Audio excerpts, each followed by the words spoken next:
am a got it. Okay. I'm currently I do basically business strategy within a larger government contracting organization. That is kind of the overall gist of what I do every day. I like to also do other things, and working for a large company allows me to do that. We have what's called ERGs, which is an employee resource group. I helped stand up, we're an organization about 12,000 people, so this was a pretty big lift, what's called the multicultural ERG.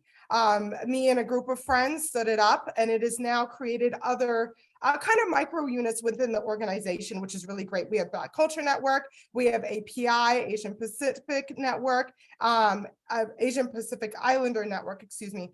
And then we also have a Latinx network, and we're in the midst of building up the other smaller networks as well that we have presence. So I've also done this in some of my project work. So sorry to get, if I get a little, too in the weeds, let me know. If you have questions, let me know as well. So one of the projects I did for NIH, National Institutes of Health, is called All of Us. So the purpose of that was to really get data, health data, from underserved communities. Healthcare is kind of my niche. That's where I really like to do my work in. I'm not a doctor or anything, I just do the business side. But anyways, the purpose of the project was to get underserved communities, their data into the system. Because right now the data that we have is pretty much, white male. There's not a lot of women representative. There's not a people of color representative. So that was what that project was about. And I'm actually getting ready to start a new project as a high leader on the project, which is for the Veterans Administration. Their Office of Diversion and Inclusion. It's called something else, but that's basically what we do. And we're going to be establishing equity, talking about equity and how we establish that amongst all of VA, right? So this includes all of the things that come underneath the Veteran Health and Veterans Administration. So that's just a little bit about what I've done. As Evelyn has said, I am also biracial. So for me growing up, race was always a topic, right? Okay, so my mom, who is joining and also on the call, my mom is Caucasian. And then my father is Nigerian. So growing up in a biracial, as a biracial kid, it was very different. I didn't always have a home with the white kids. I didn't always have a home with the Black kids, as well as African. It was a very difficult way when everyone organizes themselves by race and continuity and bias, which I'll get into a little bit today. It was always a topic of conversation. It's different. And that is because of people's biases. They looked at me different. They still do. I think it's becoming a little bit more normalized, but that is a little bit about my upbringing. So I do support D&I as well as anti-racism, groups in my workplace as well as personally. All right, so I'll stop talking about myself and I will go ahead and share my screen. And we are going to go through a presentation today. Oh, there it is. Okay. And I'm going to go into presentation mode. Come on, there we go. And people give me a thumbs up if you can see my screen. Yes. All right, great. So today's topic is bias. And today I really want this to be about self-learning. So I want you to think about, as we're going through the information, how does your biases, because we all have biases, all right? I'm just going to put that out there right now. We all have them. There's not one person in this world that is excluded from this. But the important thing is to recognize them, right? And understand them. And then from that, you can really determine, how does bias impact your decision making? All right. Let me see. There we go. All right. So these are my ground rules. I do these whenever I have an event that I facilitate. This is a learning opportunity. All right. I want you here to learn. And because we're here to learn, there are no dumb questions. If you have a question, please feel free to come off mute or put it in the chat. So I will ask either Evelyn if there's anything that comes up in the chat, please let me know as we go along. And I'm happy to address any questions if you feel more comfortable putting it there. Please listen with an open mind. Excuse me. Refrain from talking over the discussion. We want everyone to contribute to this discussion if you're comfortable. And please also, I say, don't hog the mic. If you're talking, please make your point and then move on and allow other people to talk. And if you are going to express yourself, please do it with respect and empathy. Bias can be a very, very tricky subject, especially if we get into the weeds, which we might a little bit today. So please, empathy, grace, respect to each other is really, really important. Also, stay on topic. I know there's a lot of topics. I will bring bias and how that influences racism, and I'll make that connection point. But please, let's stay within this topic. I know there's a lot to do. There's a lot of other topics, but there's a lot of good stuff here. So I want to make sure we get through it. And also be courteous and humble. Curious, right? We want to ask questions. That's the point of learning, right? Is asking questions. All right, so I'm going to go through and have everyone participate now. We're going to do a quick round of introductions. I'll start us off, and whoever wants to come off mute, I see Casey next, so you'll go after I go. So I want everyone to participate in this. And here I have it up: name, where'd you grow up, ethnicity, and this will kind of influence how we go through today's exercise and information as well. So my name is Angela Chandler. I grew up in the Northern Virginia area, about 30 minutes without traffic. I say that, but without traffic is about 30 minutes outside of Washington, D.C. My ethnicity is I am biracial, bi-ethnic, American and Nigerian. And one fun fact about myself is that I learned to scuba dive this year. I got my open water certification earlier this year, and I've done about 10 dives so far. So again, one fact, kind of keep it simple and sweet. We got a lot to go through today, but I do want to hear from a Jubilee on the call. So Casey, you're up next. Hi there.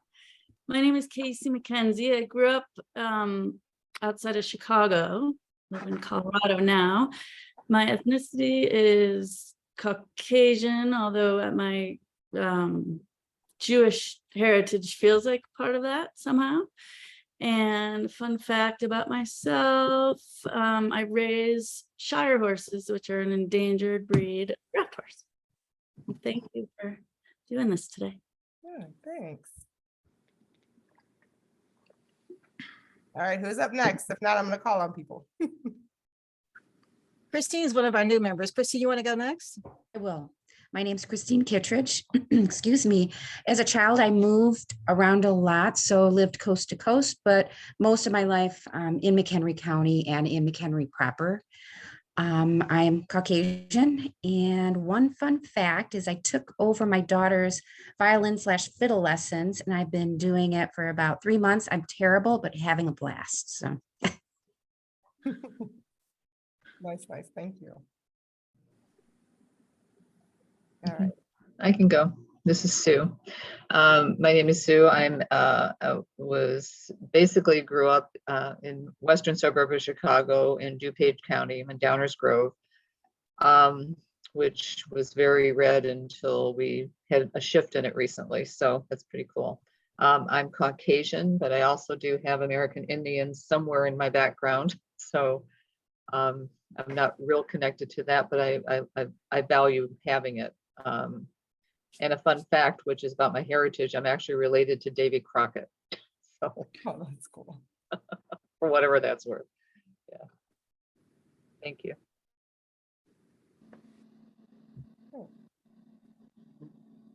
I'll go next. I'm Michelle Duncan. I live here in Texas. Basically, all my life I've been here. I am African American. And a fun fact about myself is that I'm a mom of 3 and a grandma of 3.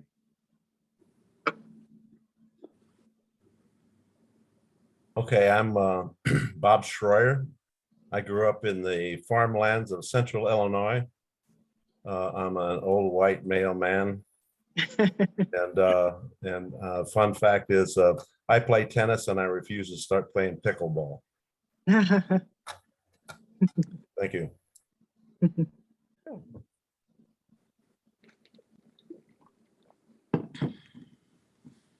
All right. I feel like we got still a couple to introduce. Ricky, you're included in this in introductions. I can. Oh. Go ahead, Liz. Hey, I'm Liz. I grew up actually in Naperville. I was super excited to see everybody from Illinois. Grew up in Naperville. I live in Baton Rouge, Louisiana now. I am biracial. My mom is white, my dad is black. And a fun fact about myself is that over the pandemic, actually, for some weird reason, I have found about 6, 7 different animals that people have either that were either stray or people let out, and they've gotten them to homes. I kept one of them, but for the most part, I've gotten them to different homes. Oh, nice. Awesome. I'll go next. My name is Evelyn, and I grew up in Texas. I am African American with a little bit of Choctaw blood flowing through my veins. And one fun fact about myself is that I thoroughly enjoy studying and learning about various cultures. All right, I'll go next. My name is Roseanne. I grew up in New Jersey, which I still reside in. I am Mexican and American. And a fun fact about me is over the years, I've learned how to play about 8 different instruments. So come from a very musical family. Okay, my name is Ricky Longoria. I grew up in South Texas. I'm in between the Coastal Bend and the Rio Grande Valley. I am Hispanic, and a fun fact about myself is I am related to Eva Longoria, and I am currently researching how news is impacting perceptions on the pandemic.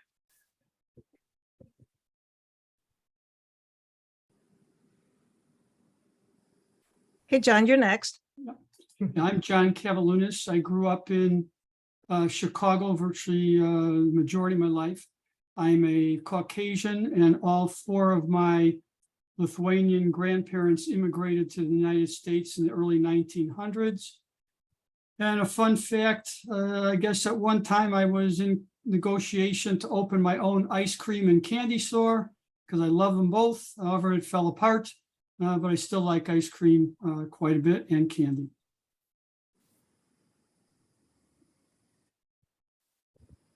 Donna, I see your hand up. Hi, everybody. My name is Donna. I grew up a lot of places, but my family's from the Texas-Louisiana border. I'm African American, but we're many things, but my mother's African American, and so we grew up with African American. And one fun fact is that my grandmother's father was a boy when Lincoln freed the slaves, and I actually knew him. And was able to speak to him a little bit about some things he wouldn't discuss. So, and I'm a great grandmother, so I'm getting up there. Thanks.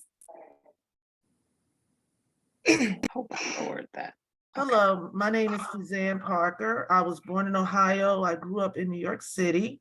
I am African American, but I'd be remiss to not say that I am of Nigerian descent according to Ancestry. That's my most dominant group. Yay!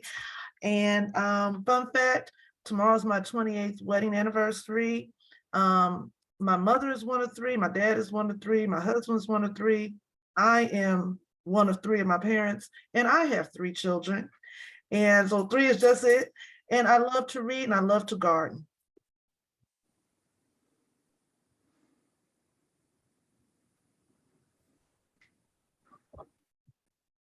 All right. Did we get through everybody? I'm gonna call out Susan. We got a couple of Susans in here. I don't think I've heard from you, from all of them. Susan, Can you hear me? Yes, I can hear you. Okay. I'm Susan Ugoji. I am your mom. That's the fun fact.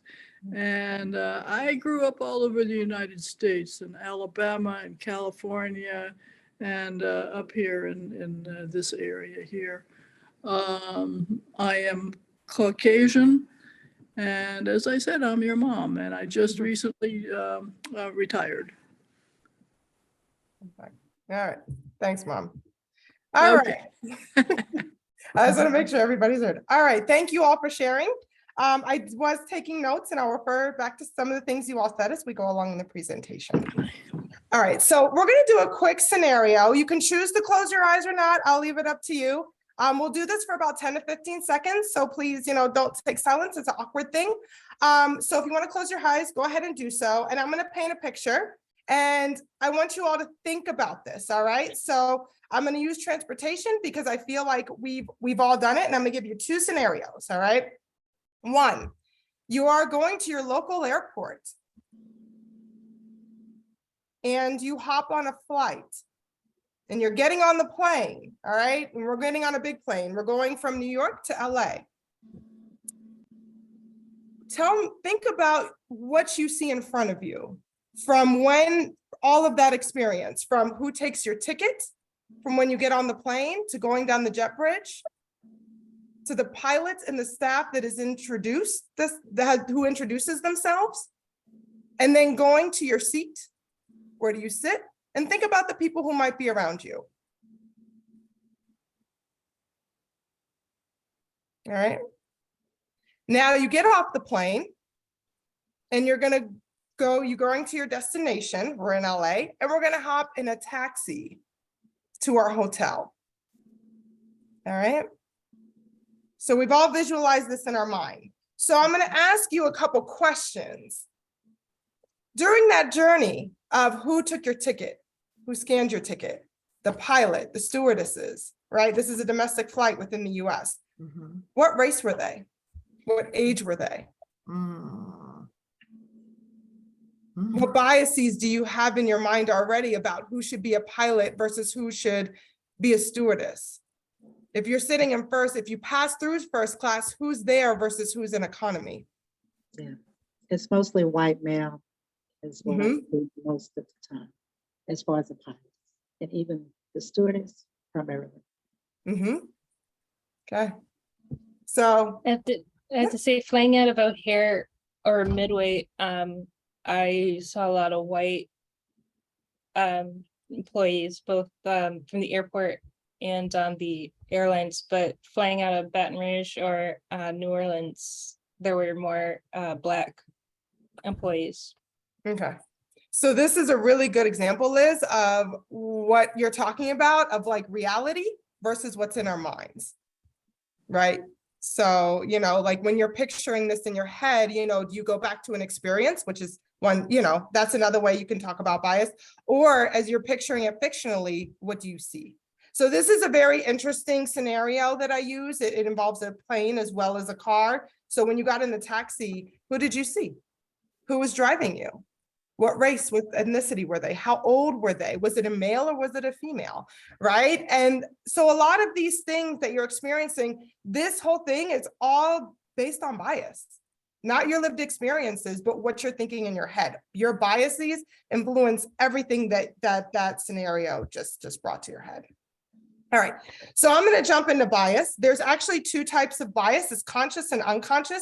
I'm going to review definitions for both, but really I want to focus on unconscious today because that's what really leads to racism, right? Is really your unconscious biases. So a conscious bias is also known as an explicit bias. And so just to give you all a background, you guys know I do a lot of work in health. So a lot of my sources you'll see here are about psychology, which is the health sources. And I do plan to share this. So, you know, you guys can, you know, have this deck. I do plan to, you know, if you want to, we have a way to disperse this afterwards, so you can refer to this later. But I do have sources in here and I document everything. This is just how I do my work and everything. So that way we know we're just, you know, we're not pulling things out of thin air, but there's actually sources for this.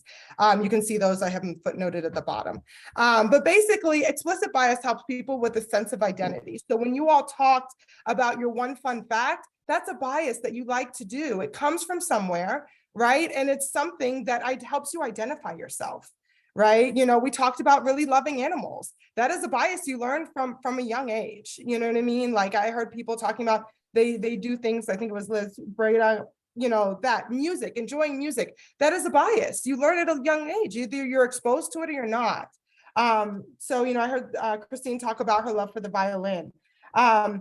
So anyways, I just kind of want to point these out as, you know, we kind of already shared a little bit of our good biases, right? These are the ones that we're aware of. And then let's talk about the negative. They can also be dangerous when they basically they turn into stereotypes. All right, so now I'm going to jump into unconscious bias, also known as cognitive bias. This is what we are unaware of, right? And this is really, so when you think about all the exposure that we have, people, things, textures, all of our five senses, you know, this is a lot for your brain to really work with. So what happens is your brain creates shortcuts, and I'll get to this in a minute. And this is really what is happening in your unconscious bias, right? We roughly receive 11 million bits of information per second, but we can only process about 40 bits of it. So what happens is, I'll get this in a minute, your brain does what's called a heuristic, and it creates a shortcut. And a lot of times those shortcuts impact our actions. And when it's unconscious bias, it can have really, really big rippling effects. All right, so another thing I like to do is use quotes. And again, this is from a peer-reviewed source. So, this isn't a quote I made up. It is from a peer-reviewed source. But basically, cognitive bias is subconscious error in thinking that leads you to misinterpret information from the world around you, right? So this can definitely happen. They are automatic processes designed to make decision-making quicker and more efficient. But when your sources of information or your biases are not efficient or incorrect, it really can change the way you think, the way you interact, and the way you perceive and interact with the world around you, especially when you have a difference, right? When people are different than you. And that leads to what we call, racism. That's one of the inputs to racism. All right, so what forms are biases? I'm going to start off our personal experiences and upbringing. We have a lot of people here from, well, I'll say the Midwest, right? I want to characterize it correctly. In Chicago, you're going to have a very different personal experience in your upbringing versus me, who spent most of my life in Northern Virginia and then chose to move away afterward. We have a couple people that mentioned they moved around. You are going to have a very different experience in your upbringing from moving around from different parts of the United States. Even within the same state, it can be a very big difference, right? And then within your personal upbringing experiences, the people that it's around you, who'd you go to school with? What did they say? What about our parents? And what about their friends? What about the friends you made, right? And this is all also, influences the cultures we live in, right? So if you're living in a certain neighborhood and there's social norms that are part of that neighborhood, the way you talk, what you eat, we all have that in our neighborhoods, right? And then the information we process. I put media in here because this is a really big one that influences all of us, especially in the day of social media. It's right there, right? One thing I'll just say, let's use our smartphones to be smart and not to be dumb. So, so that's one way, is using using the media to understand what's opinion, what's fact, what's perspective. All of those are a little bit different, right? But you still process that information. And I'll get to that because that's actually a type of bias as well. And then it's our educational system and its values. One of the things I love to do as well is travel. And when I do travel, I love to hear the history of the country, the people who live there, versus the taught history that we're given here in America. All right. So I know I've been doing a lot of talking, and after this slide, we'll get into discussion. So I'm going to go through different types of biases. I've tried to group these. They're really hard, and there's a lot of biases. There's a lot. I captured the few that I thought were important, and they also lead to racism. So this is where I want us to start having a discussion. So I started off, so there's basically the next 3 slides are going to look like this. They're going to list different types of bias. These are cognitive biases, okay? So these are biases that are unbeknownst to us. It's a heuristic. It's what we use to, fire off with. We have confirmation bias, in-group bias. I also call this the echo chamber, if anybody has heard that. And then we have cultural bias. So I kind of want to open up the floor and, share if you're comfortable. I want to hear how you all think that someone with confirmation bias and how that can lead to racism or a racist comment. Go ahead. I used to work in gas stations, and at one of them that is run by Indians, people from India, actually was straight up told, follow these people around because Black people steal. And that really upset me. And I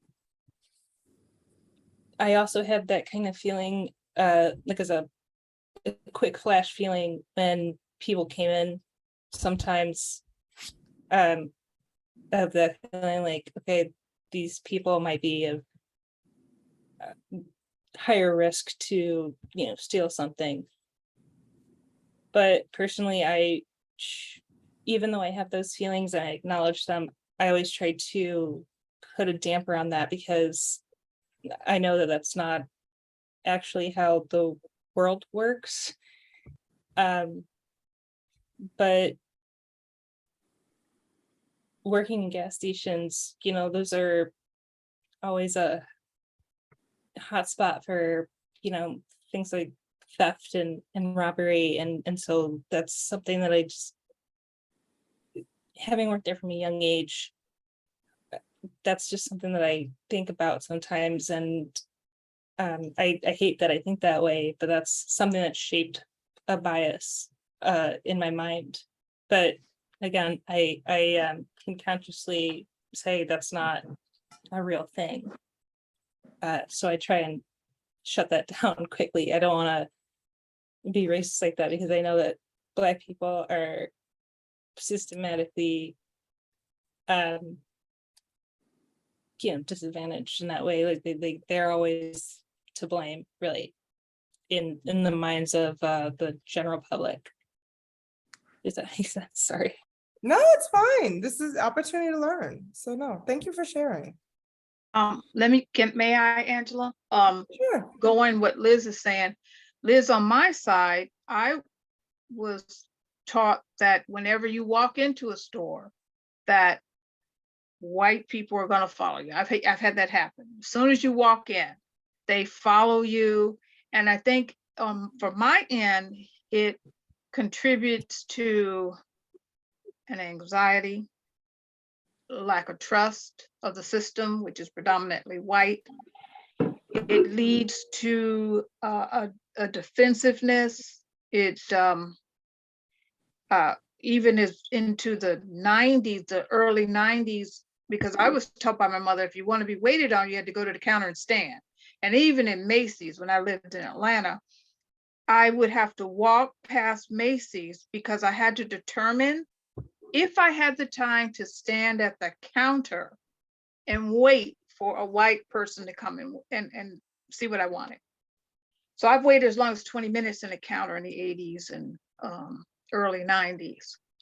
So it hurts both sides. It causes tension, it causes distrust, and it's hard to believe in progress when you're still having to deal with racism. So I think that unless we work together, we'll always be in this same situation.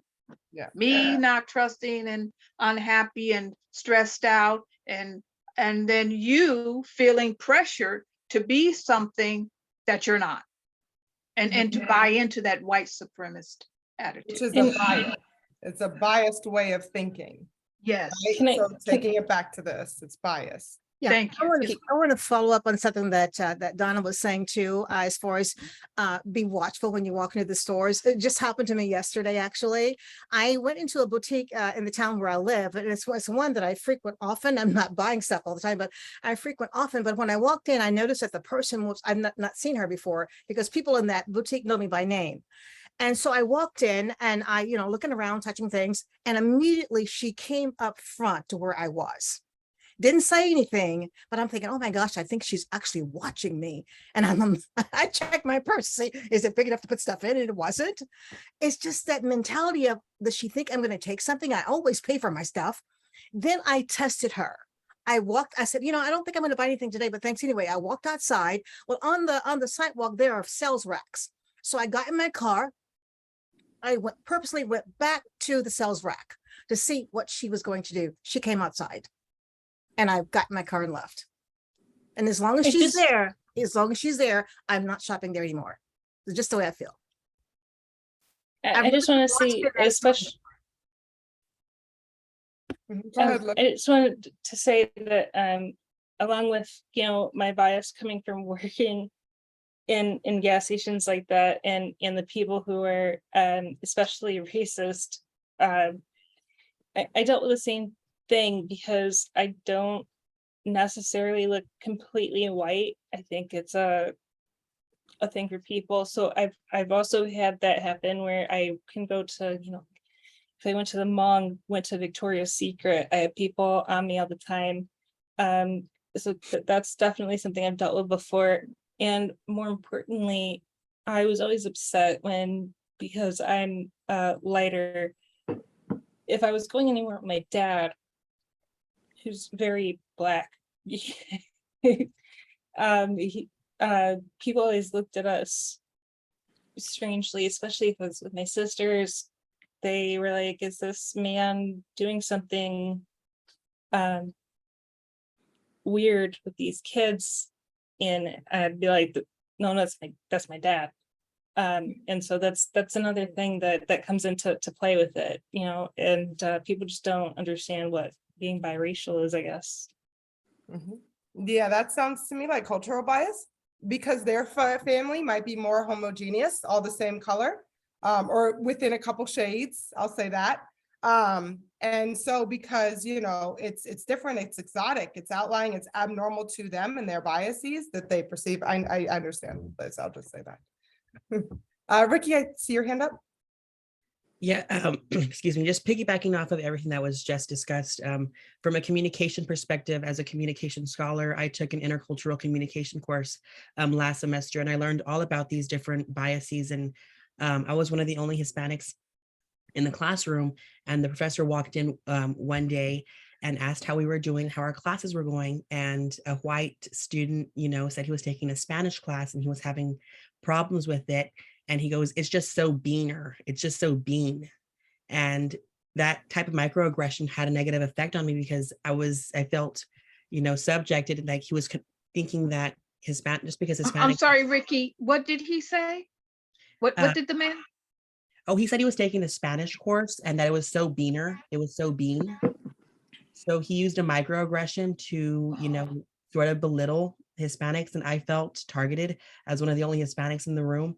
So communication plays a big role in this type of biases. It does. And one thing that I've been in plenty of, I receive microaggressions a lot at work. I've literally been told in my face that they were like, no, we prefer a gray beard, which is, yeah. So it's like, when I do hear things like that, some things are very blunt, but what you're talking about is, microaggression, which is very different. And I was like, what do you mean by that? Right? Asking questions, curiosity. And then that's how you can help people identify their own bias, because that comes from a place of bias. And I think there's another term that one falls into, but I'm sure you felt that, you were the out of group, you were not the in group bias, you were the out of group. So, and I bet you everybody else would probably like, yeah, again, the echo chamber. And unfortunately, you weren't part of that echo chamber. Yep, Donna? Just real quick, when I was younger, I was in the car with a coworker who was white, and I was putting on my lipstick, and I was lining, back in the 80s, Bobby Brown, she taught us to line our lips and stuff like that. Okay. Grandma is older. So, and she says to me, I don't know why you're doing that. Your lips are big enough. And it really surprised. That is a microaggression, right? Okay. Yeah. It bothers me to this day. I read it like, I didn't know what the name to put on it, but it really bothered. I wasn't expecting that from her at the time. Yeah, so that I think plays into cultural bias. And I think there's another bias. I don't want to jump too quickly to it, because that'll be called cultural bias. So from what I understand, because I've heard that, and I'll be very honest, from my mom's mom, my grandmother as well. She has told me that, and she'd be like, I grew up not wearing lipstick because she always told me I didn't need lipstick. Because in, again, Caucasian community, and this is my understanding and what I've heard, is that they wear lipstick to make their lips bigger. Not as a form of beauty. So this is where biases come into play. That's what they do it for, right? So that's part of cultural. So we are outside of their culture. For me as a woman, I'll just say, you know, who does wear makeup, for me, it completes the look. If I do the eyes and not the mouth, to me, it's unbalanced. But that's a personal preference, right? Oh, thank you. So she didn't mean it to harm me. She meant it from her. See, and that's where we get confused because we don't understand each other. Yeah. Thank all these years, I thought that she was saying something that hurt me, No, and she wasn't. she wasn't. She didn't. Going back to Ricky's point of communication, she was making a statement versus asking a question. And this is when I talk about learning is so important. I feel like the root of all racism and, you know, and ignorance is learning.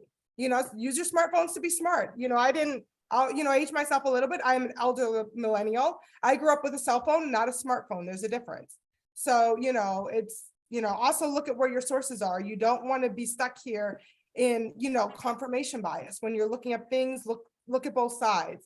And that's the other side. So, and I've had other Caucasian friends say that same thing. And we actually have a couple people here who identify as Caucasian or are Caucasian. So I'll invite you to step up and, you know, am I telling the truth or is this? No, this is so freeing. You know, this is, yeah. So I'm going to just call you. it Susan and Christine. If you all want to chime in a little bit here. And Casey, yeah, sure, go ahead.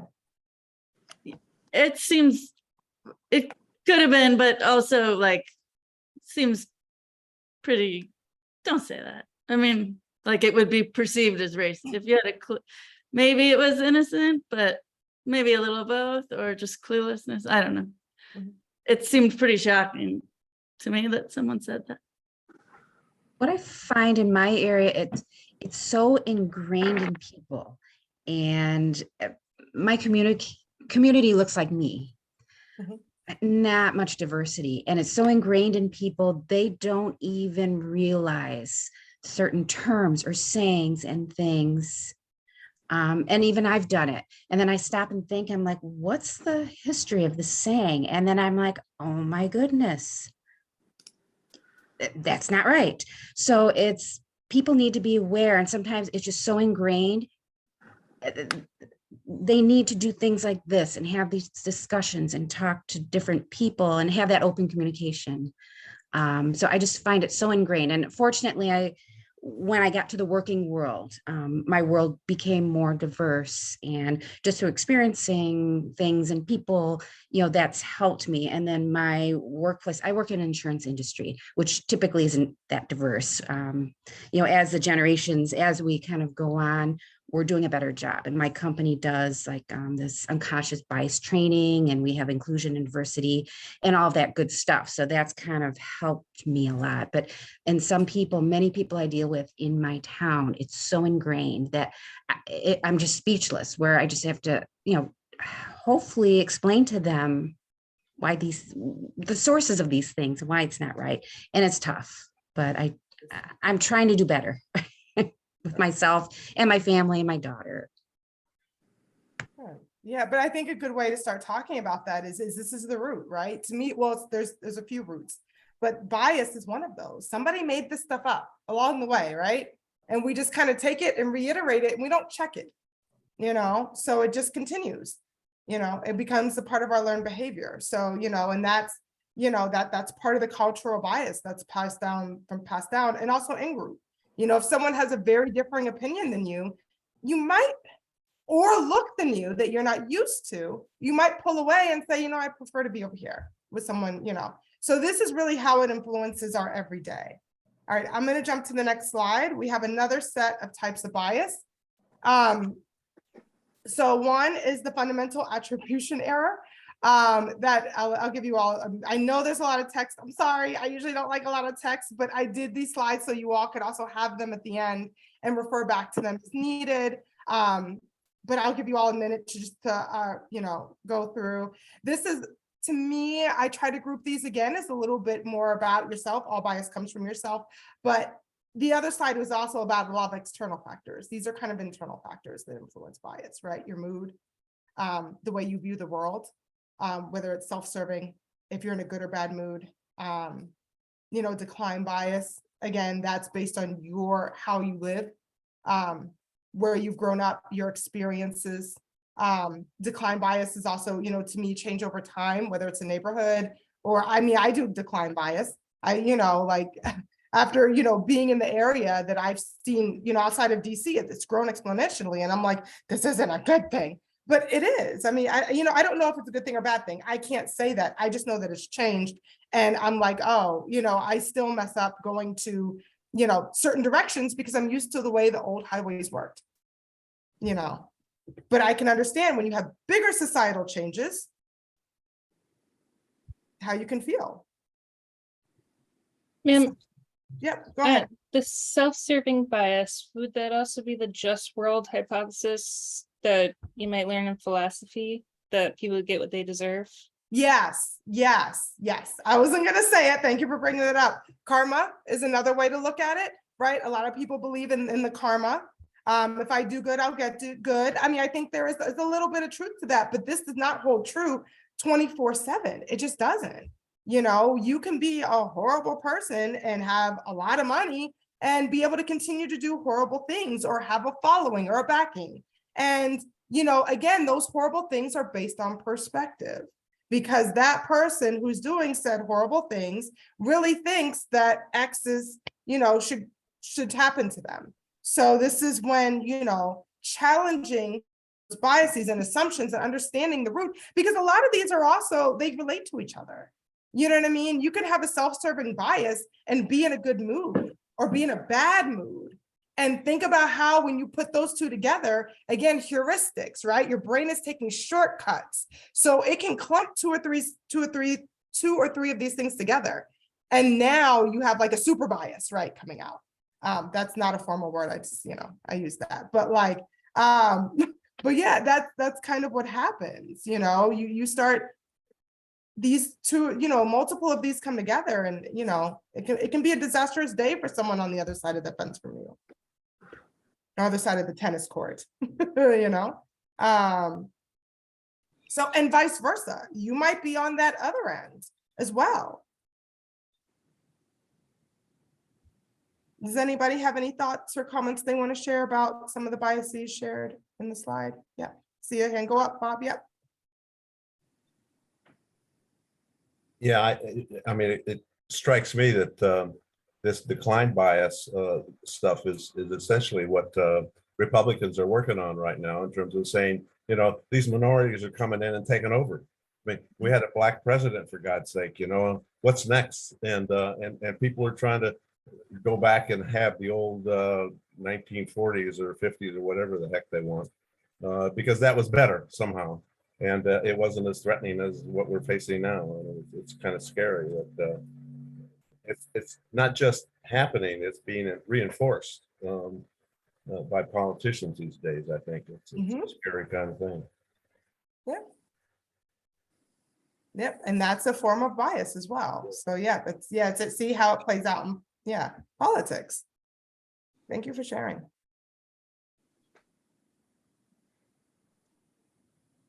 Anybody else? All right.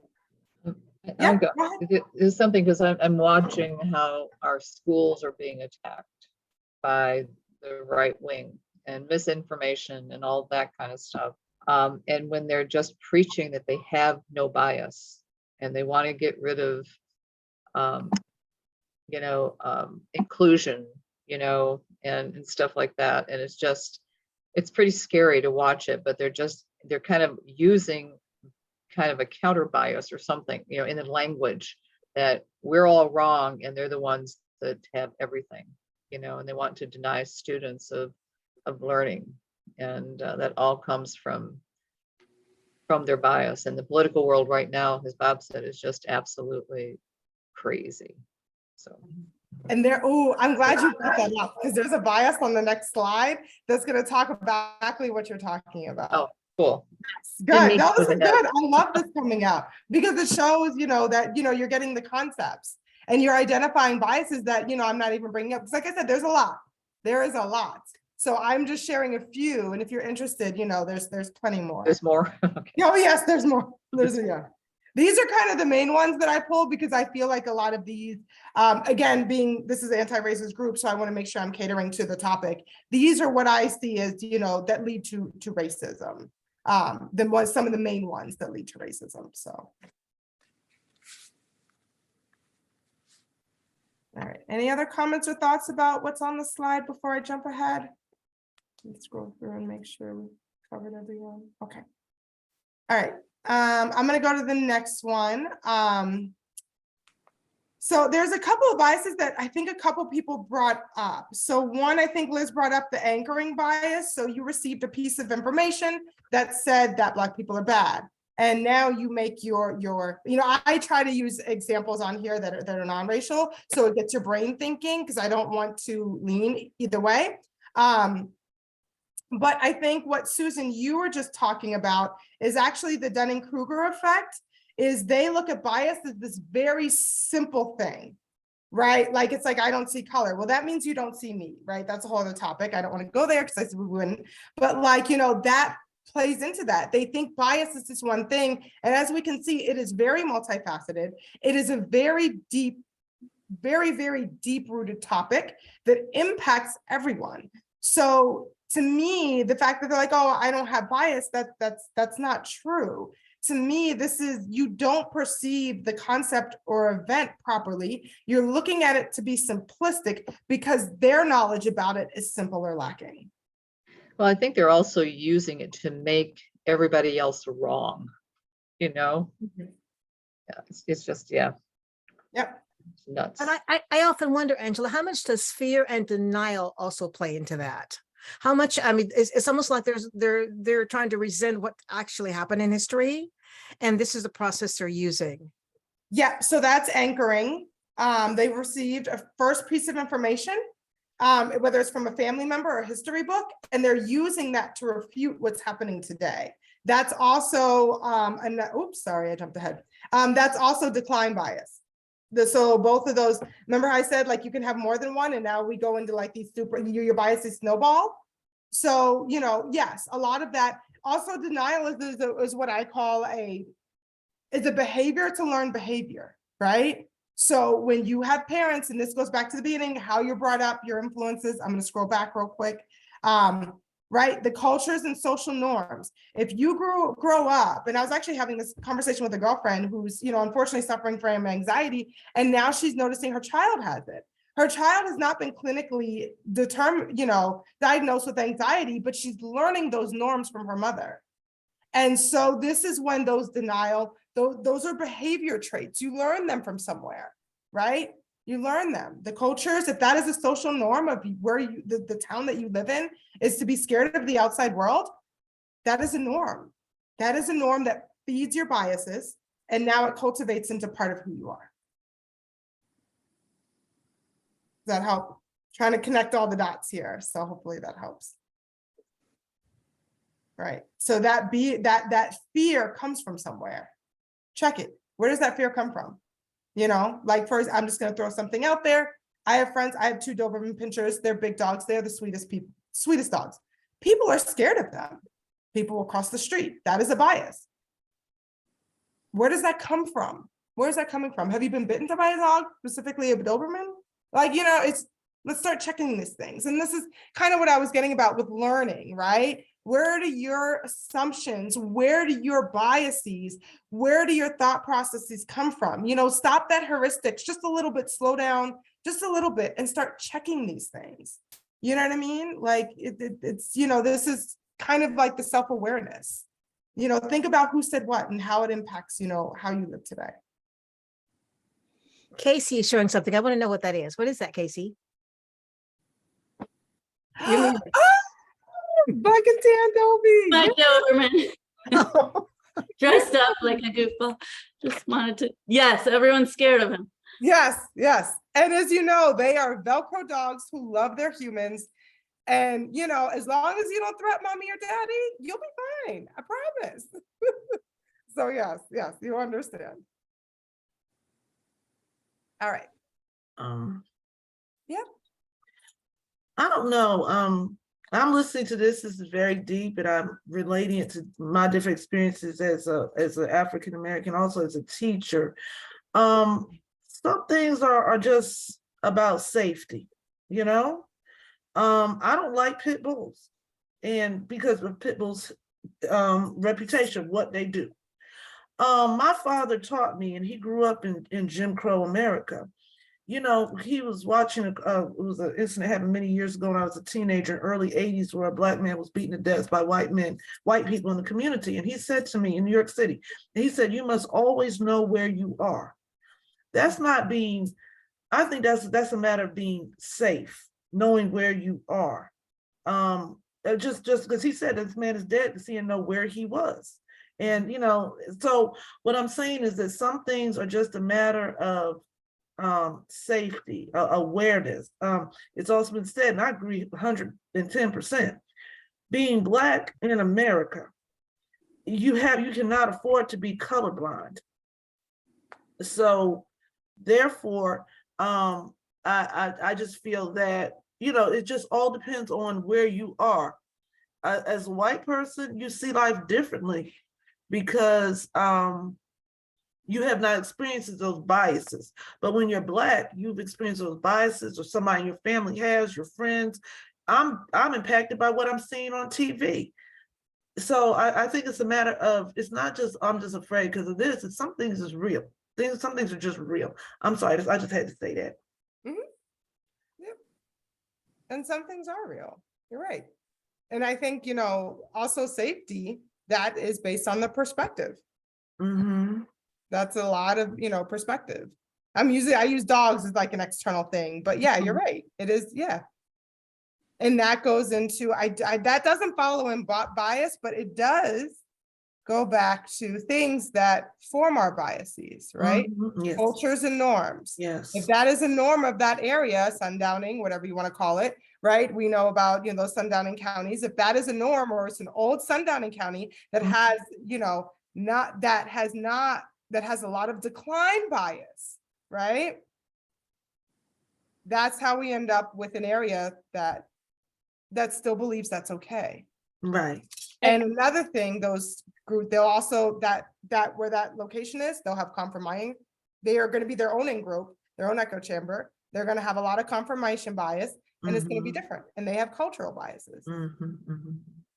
I just wanted to say, you know, and please don't think I'm just comparing Black people to dogs, but I just want to say, like, with pit bull attacks and with crime, Black people, the media bias with that is huge, because every time you hear about dog attack, it's always going to be, they're going to cover pit bull attacks more than, you know, if a Labrador attacks somebody.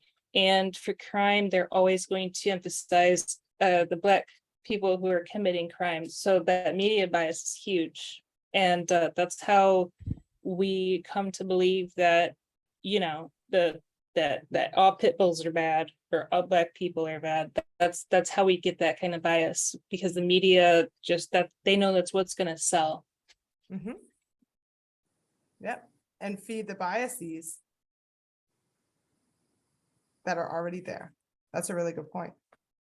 Could I add something? Sure. It's just interesting this comes up because where I live in Colorado, many of the neighboring cities have outlawed pit bulls.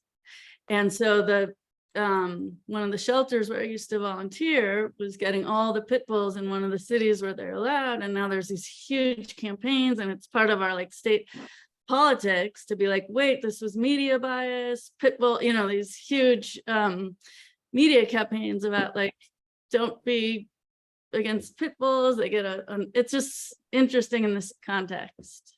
And I can see, but you can sort of see both sides of it, to where, or not both sides of it, but where it comes from, and how all these things you have up here play into it, and just becomes so ingrained to where it does feel like it's about safety, and it does, you know, people, it's just so complicated and interesting.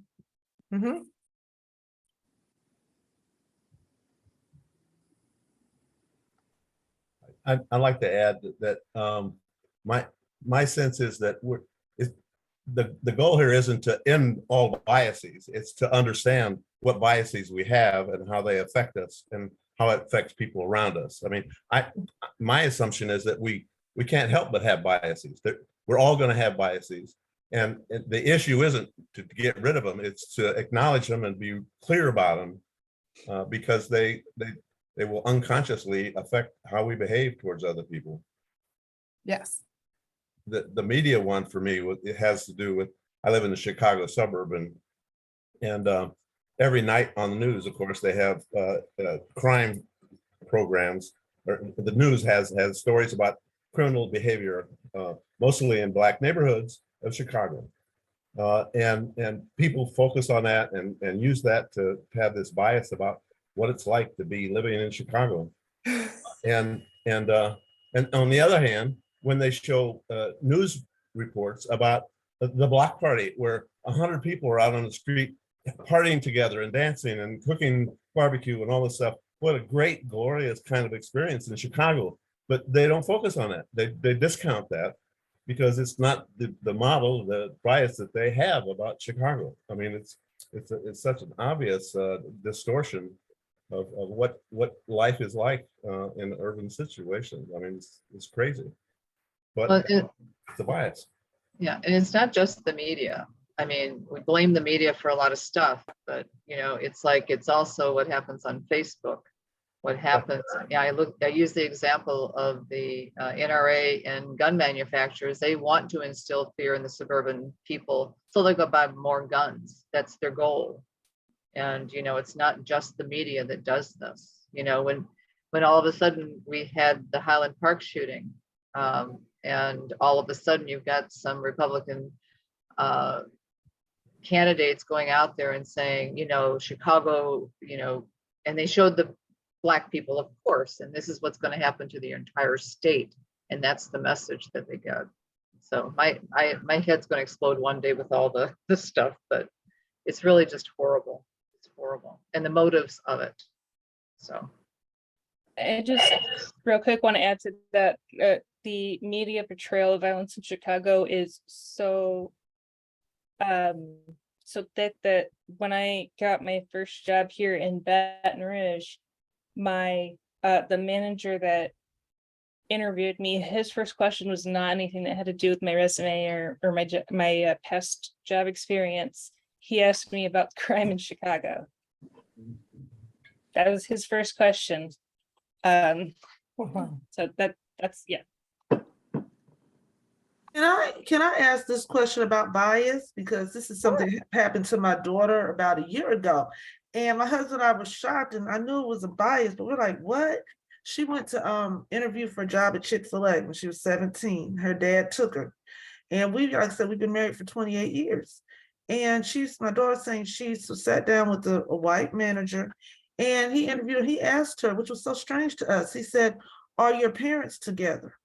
And he said, "Are your parents together?" And she said, "Yes, my parents are married. They're together." And I guess the conversation ended there. And, she shared it with my husband on the way home. And he said, "I wish you would have told me because I would have went and confronted him." I said, "What business that of his if we're together?" I said, "He must be stereotyping you or something. I don't understand, why he would ask you whether or not your parents are together. It has nothing to do with him hiring you, unless he feels like, oh, there's a 2-family income. They don't need, I don't know what." And I know that always kind of stuck out to me. But I just wanted to hear what kind of bias is it? That's a bias, I think. Yeah, so I think that's a mixture of things. So I will speak, from my perspective on this. There is a bias that a lot of Black or African-American children, teenagers, do not grow up in a 2-parent household. So there's a lot of stereotypes about the Black community, and that is one, that the fathers leave. I've heard that as well, personally, that the fathers leave, they make babies and they leave. And I've heard that before. So that's probably one of the biases. I'll go back to this one, somebody probably said something, which is an anchoring bias. Someone said something around it, or he heard something around it, and he anchored that as a fact. All it takes is, one type of rhetoric, I use rhetoric, one comment, one assumption from someone, and, for it to snowball. So yes, I do think that's a bias. I've heard a lot of things about different communities. I mean, I know this is, there's the model myth minority, concept. I can give a whole presentation on that as well. But like, that is one stereotype. I'll go back to here. Stereotype. Again, this, influences bias. So there's that stereotype, and they took it and ran with it. Maybe also in his experience, he hasn't met a lot of young Black women who have both parents in the household, or married, or still together. So maybe he's doing his own form of primary research. Or again, maybe he had an incident with a child that wasn't, there's a lot of things, but yeah, there's a lot of bias that feeds that question. Thank you. Well, also Chick-fil-A is known for its anti-LGBTQ stance. So never had one, proud to say that. Yeah, and very conservative stance as well, which can feed, or evangelical, whatever you want to call it. Conservative. But I also think it's important, and I'm saying so from a teacher's standpoint, because I hear it thrown around my classroom a lot. And my school, I teach in Atlanta. Fortunately, Atlanta is a liberal place where you can discuss these issues. And our school is becoming more mixed, and the kids use, Black children, throw around the word racist a lot. They say something about if they say something to each other, it's all that's racist. And I told them, I said, you have to be careful using that word because it's a very loaded word. And this is where, and I said, you just have to really get into what it means because you're using it carelessly. Yeah. And I have said to a white friend of mine who's my colleague, we're talking about racism. And I told her, I said, Black people cannot be racist. And my sister and I have had this conversation. I said, Black people are prejudiced. I said, but I don't believe we could be racist because the definition of racist is the power to control one's destiny because you do not like them. I said, we don't, I said, so when kids throw racist around to each other, we don't have that power to do that. So it's like, you don't understand the deepness, but however, it shows me the kids are listening to the news and they're listening to what's going on out here. So it also reminds me of that. So I'm going to come back to that in one of my following slides. So we'll get back to that in just a minute. I see Roseanne has her hand up. I want to acknowledge that. I just wanted to say that growing up, I grew up in a very racial household, which I found very ironic because my mother was Spanish, my father was white. He was from Philadelphia. My mother was from Colorado. And all of our lives growing up, my mother always instilled in my brother and I never to tell anyone that we were Spanish. We were just to tell everybody we were white. I never understood that. It was like, why? Why wouldn't I be proud that I was Spanish too? Why just white, And as I grew older, I also found out I was adopted. And, growing up in New Jersey, right outside of Philly, all my dad's family was from Philly. So we were always in Philly visiting family. Over there, we had friends of all races, all colors, everything. We never had any issues, any problems. I never understood the whole racial thing growing up. I was like, people are people. There's no difference between us. We are people with the same values, that we want the same thing. And then when I found out after I was adopted, my daughter decided to do a few years ago a DNA test for me. And I found out who my actual family was, that I was Mexican. So, now I embrace my Mexican side now. It's like, I'm proud to be Mexican,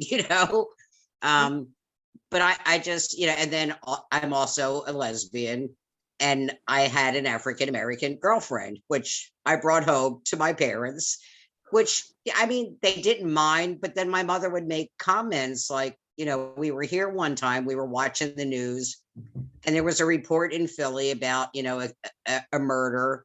And of course, they had to mention it was a black man that murdered a white man. And my mother made a comment about, well, of course it was a black person. I just looked at her like, really? Like, and here's my girlfriend standing right there who was as black as could be, and we both just looked at my mother like, what do what kind of a comment is that? And, she said, well, not like you. And I sat down with my mother and I was like, what do you mean not like you? It's like, and we sat down for like 2 hours and had this conversation with my mother, like, that is not is something you say to somebody, and we sat down for like 2 hours and had a very deep conversation about how that made her feel and what, that means for a black person to hear a white a Spanish person say that. And I tried to like go over with my mother, what does being a racist mean? And my mother finally at the end just kind of looked at me and she said, I never looked at it that way. I said, you're Spanish and you're denying your own heritage because you want everyone to think you are white because you're afraid of people knowing that you're Spanish. I said, I don't get that. I grew up listening to you talk Spanish on the phone, to your mother because your mother did not know how to speak English. So it's like, we all know that you're Spanish, it's like, so, it's like growing up that way. A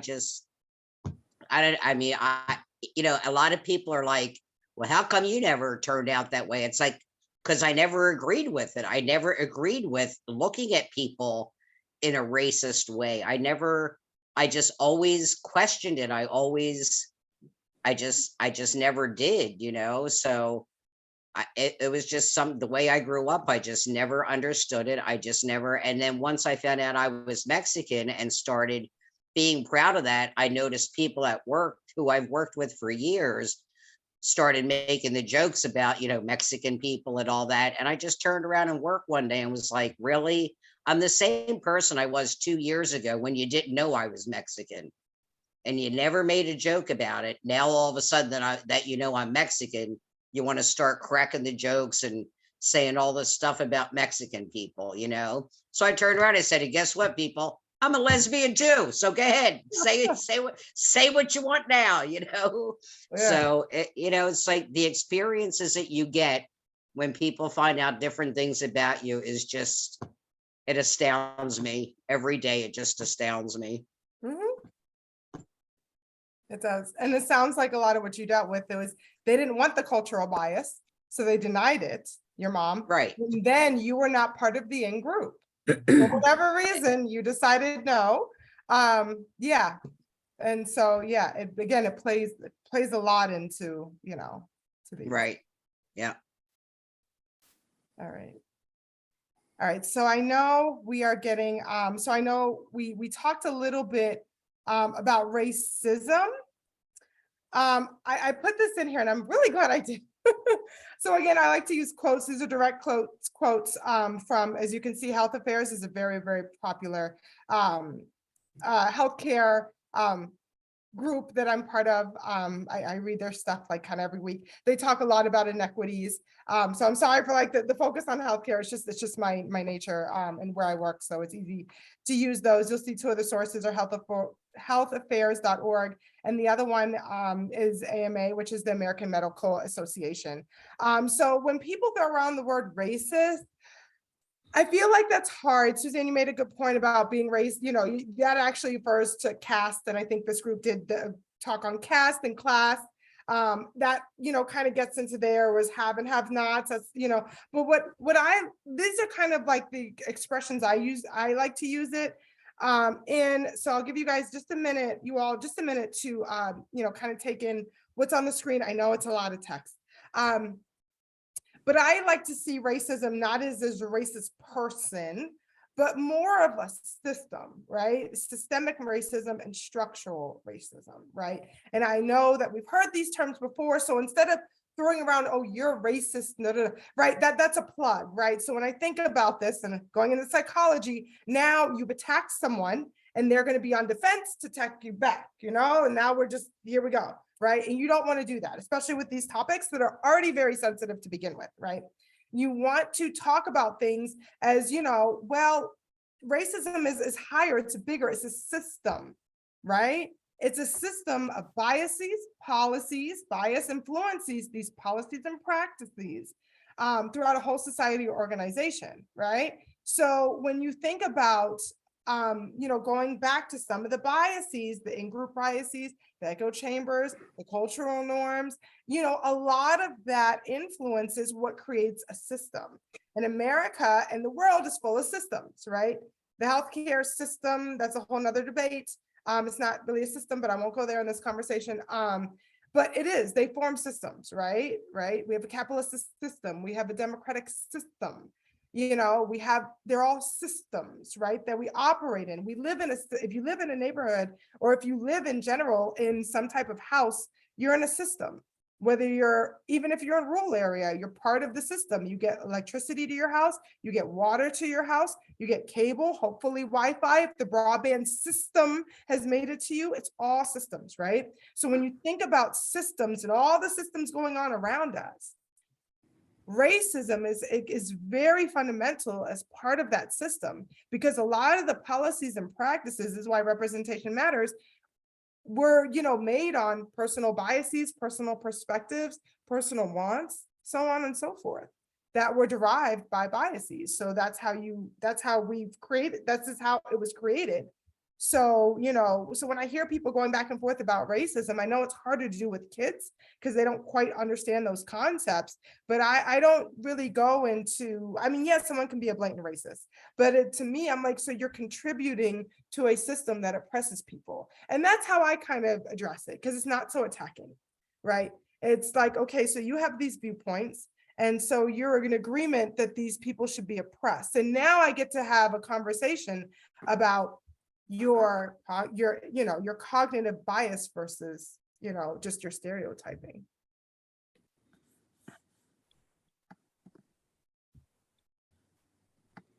But I think the dangerous thing now in this country is the fact, like I said, me being an educator, is the fact that around the country, you know, they're shutting down any kind of discussion, Yes. even vocabulary. That's why I find it interesting that Susan, I think it was Susan who said, I wonder how long ago that training was, where she said we have diversity training, you know, I was like, I said, has it been in the last 6 months, because these laws are being passed? But I think people need to discuss it. I think people need to have an understanding so that we can have a healing in America. As an African-American teacher, and I love Hispanic culture. I love all cultures. And, you know, when we're talking about what's your favorite food, or something came up this week, and a child who's Hispanic was scared to tell me. I said, well, what is that? I said, is it a cultural dessert? He's like, yes. And then the other Hispanic child who's in the across from him, she said what it was. And I said, don't be afraid to say what it is. Be proud of who you are. I'm learning. And I went on to talk about how I love The Heights. It's a Hispanic movie. And by the way, to the Hispanics on this call, happy Hispanic Heritage Month. We're celebrating from September 15th to October 15th. And I tell the children, just because I recognize your culture, or I'm trying to learn your language, it's not making me prejudiced. I'm growing. I'm not making fun of you. Don't be afraid of who you are. Share who you are.